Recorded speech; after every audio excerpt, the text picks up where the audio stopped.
Hello everyone, it's May 26th, 2020. It's Tuesday. It's Harp Tuesday. And welcome to this week's edition. Today, it's time to head back into the archives. And this is a series where I go and look at a piece that is available for free on the American Harp Society's Harp archives online. And it's funny because my idea for this series was to look at some of the maybe more obscure pieces that exist in this treasure trove of music. But so far that's not been the case. None of these pieces have been particularly obscure, I don't think. And same as the case of this. So this, I want to take a look today at Hasselmans' Chanson de Mai, Song of May. And it seemed appropriate because it's still May. I'm going to record a music video this weekend. So if you're watching this in the future, you should be seeing a link to that performance, and otherwise stay tuned to my channel. And this is a lovely piece, and certainly Hasselmans in the harp world is certainly not an obscure composer, but I wasn't aware of this piece until several months ago when a student wanted to learn it and introduced it to me. So it's a beautiful piece, and I thought I would just kind of offer some thoughts on it. It consists sort of three sections, right? There's the initial section, this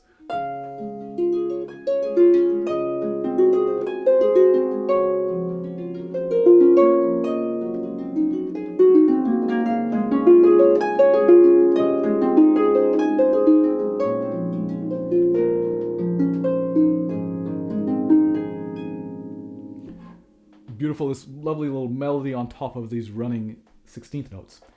Then there's a middle agitato section with some close to the soundboard in the left hand.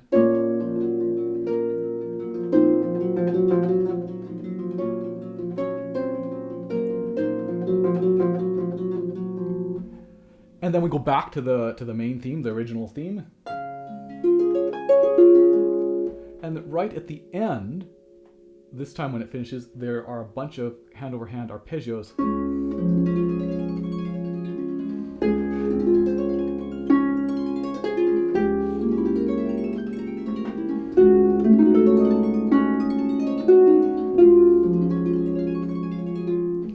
Etc. So some fantastic work there. And actually, in a bit of a coincidence, today I saw on my Facebook feed that the wonderful German harpist Silke Eichhorn has just released a tutorial on those arpeggios in German, but I think it's quite clear what it is she's talking about, just the different patterns and shapes and way to practice that. So I'll stick a link up here and also in the video description down below. Check that out.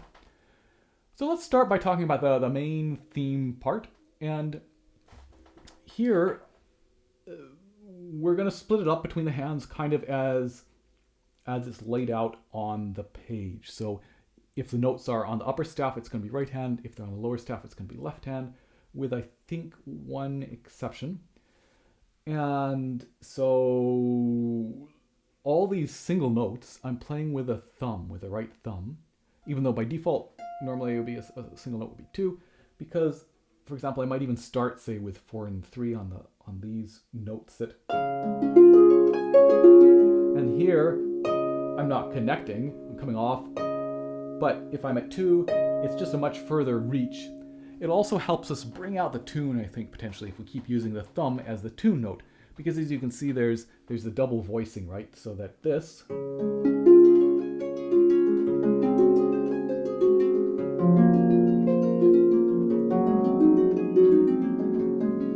that's the accompaniment, and meanwhile,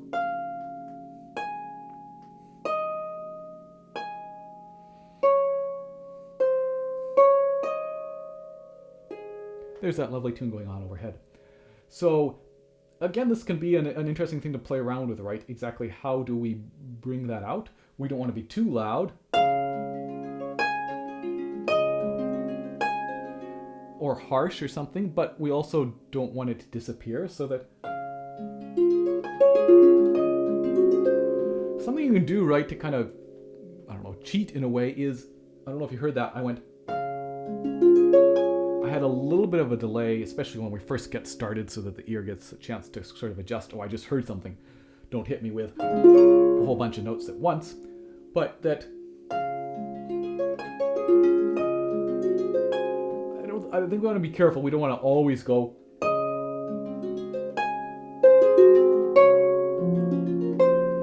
But every once in a while, a little bit of that in the appropriate moment can be a way to kind of bring out that tune note, and just generally thinking about a softness, singing quality in the thumb. So for me, I tend to, I guess, think about a little bit more of a bend in the thumb, and again, just a gentleness and a slow attack, like a slow close rather than a fast close to bring that out. This, it's not as bad as stretch, say, as, so this is a 1, 3, 6, 10, if you want to think of it that way. Whereas that typical left-hand pattern of 1, 5, 8, 10, and that big fifth between 4 and 3 is actually, I think, much more challenging. It's much easier for us to have a fifth between 1 and 2 than it is between 3 and 4. So some of these stretches, again, they're tenths, but that's much easier on the harp than it is on the piano. And I think in general, they're okay. I guess here we have an 11th. But of course, depending on your hand size, what you may do is kind of rotate around that third finger, right? So you start with 4 and 3. Once 4 plays, we should be able to find this. And rotate like that. If you are rotating, and I'll try to use an example where I might have to, let's see.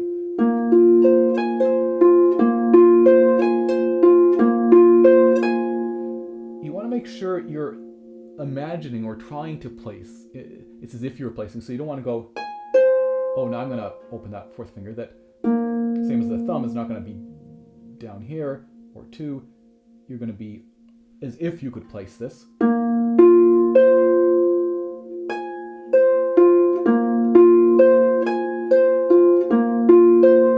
So just something to be aware of on something like that. In general, so I believe, I don't want to say for 100%, but I believe the right hand always is up and down the same way, right? So, but just watch out because the left hand is not always the same. This from the start of the bar.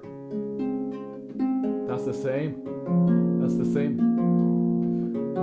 Same but different here, right? So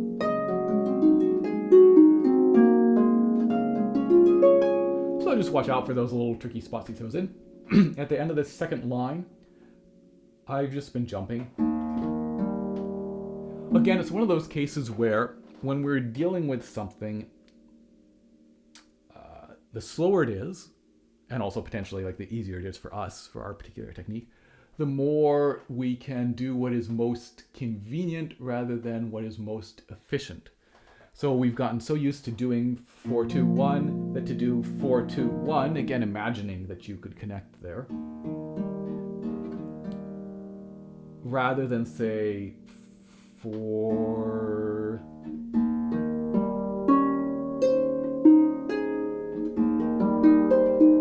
If we had to do that super, super fast, or maybe I would go, yeah, I think,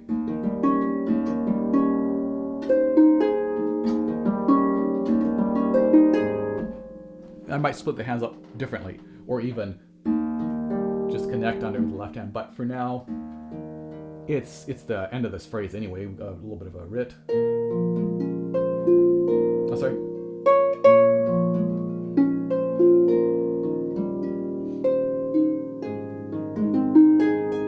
Something like that. And to the bottom of this page, of course, we have this. What have we got? Quite a lot of fast notes. It's a little bit challenging because if we're lining them up with the 16th note beat, it's 1, 2, 3, 1, 2, 3, 1. And yet a group of 6, we would normally, of course, phrase that as 1 and 2 and 3 and 1. So I think if you hang on to maybe the 8th note, the 1, 2, 3, 4, so that 4, 5, 6. So 1, 2, 3, 1. So we hear this as 1, 2, 3, 4, 5, 6, 1. That might be best. Again, put the metronome on it if you're unsure. We have a little bit of time there. I think we can play around with it a little bit.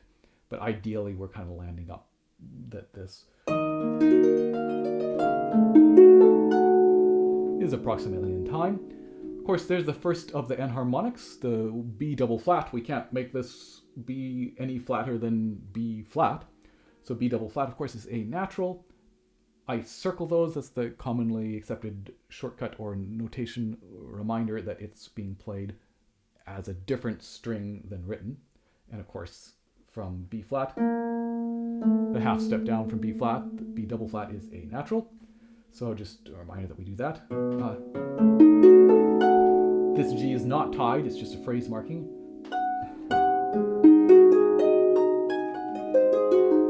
A nice little double slide. 1, 1. This is the one exception where I think even though these notes, the first two of this last triplet, and notice that they're triplets instead of sixes, so it's 1 and 2 and 3 and 1, 2, 3, 1, 2, 3, 1, 2, 3. They're a little bit faster, though of course we're slowing down. I think these last three triplets can just be played in the left hand. The fingering underneath them seems to suggest that's what he had in mind. Again, another case where if this were faster and it wasn't kind of the end of a phrase and we're almost taking a breath mark anyway, we might potentially work out a fingering that would allow us to, so whether it's of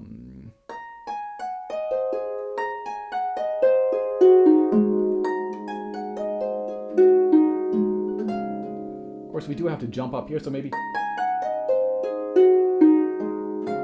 we could certainly come up with something that's going to be a little bit smoother, but I like the feel of the double slide. Somehow this shape just feels so nice under the hand and left hand as well. You know, this nice A7 shape.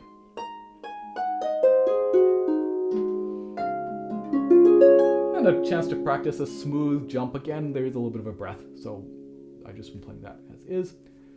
Oh, I should mention that both in the video description, I'll throw a link up here right now.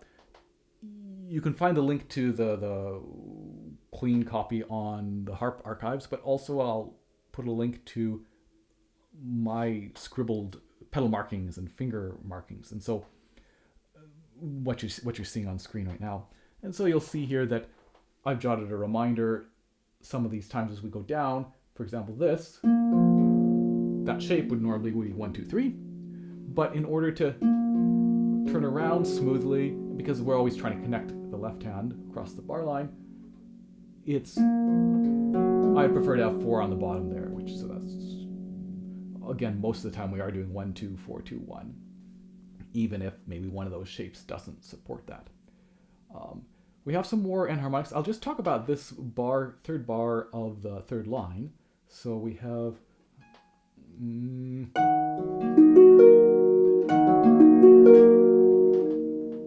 we get my pedals here. So here's this A natural, and we need the A flat. I'm a little bit worried.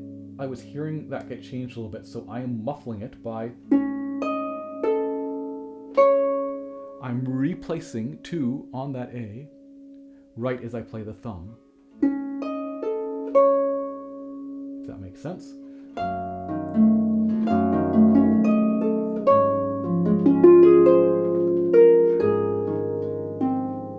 Slide. And then this is just a nice split of the hands.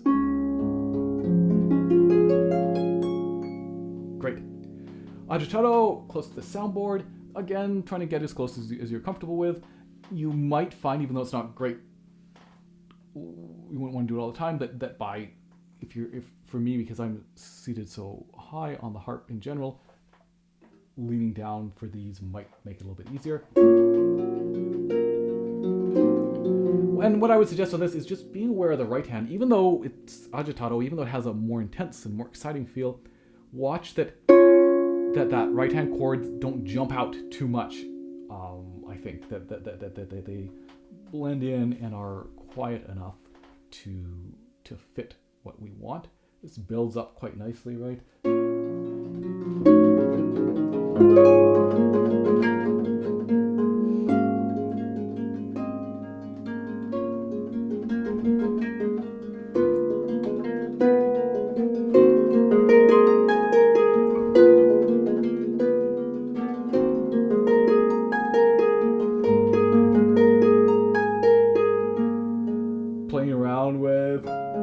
You know, you could do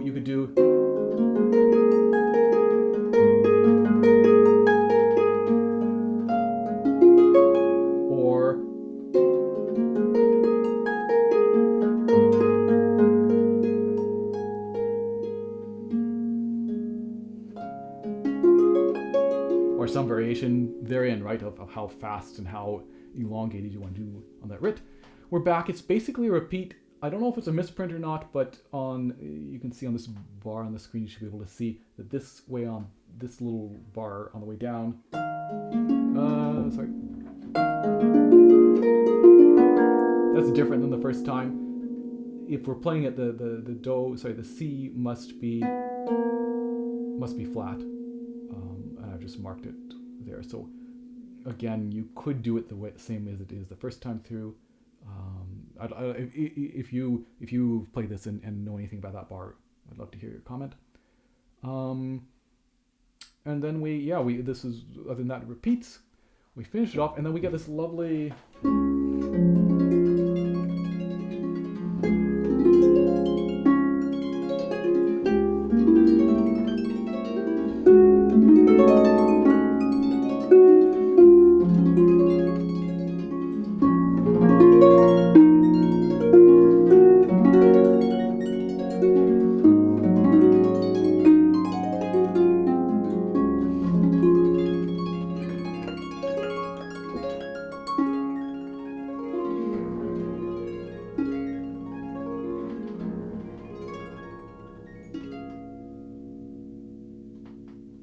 We get this lovely ending. So it's quite a degree of difficulty higher than the rest of the piece, and one could certainly end the piece just on the end of the main section.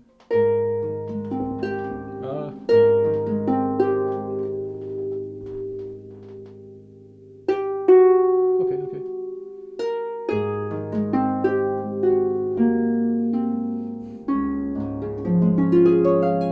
Or try to do some like glisses or whatever.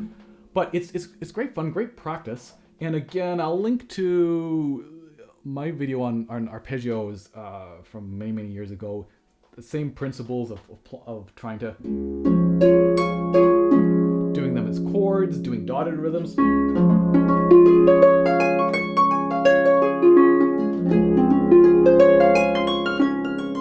The shapes and all that, slow work, loud, slow, loud, all these different types of practices for arpeggios. It's not really the focus of today's video, but lots of great stuff you can do there. I want to point out that there is this tune going on.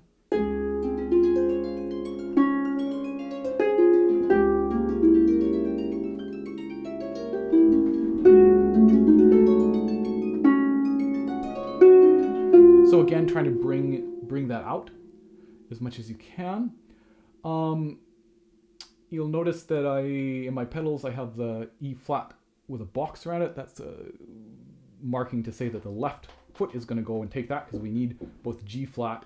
We've had natural, and then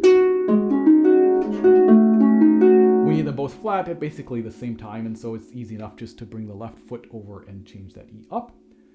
And the only other thing I think I want to mention, so of course that the circle note, right, the enharmonic with this first D, the first written D flat is a C sharp, is that I found when I got into the ending, I had to make sure that I muffled this low E that starts the last page, because otherwise I potentially would hear that as I changed to E sharp. And so I'm just trying to remember that after this, to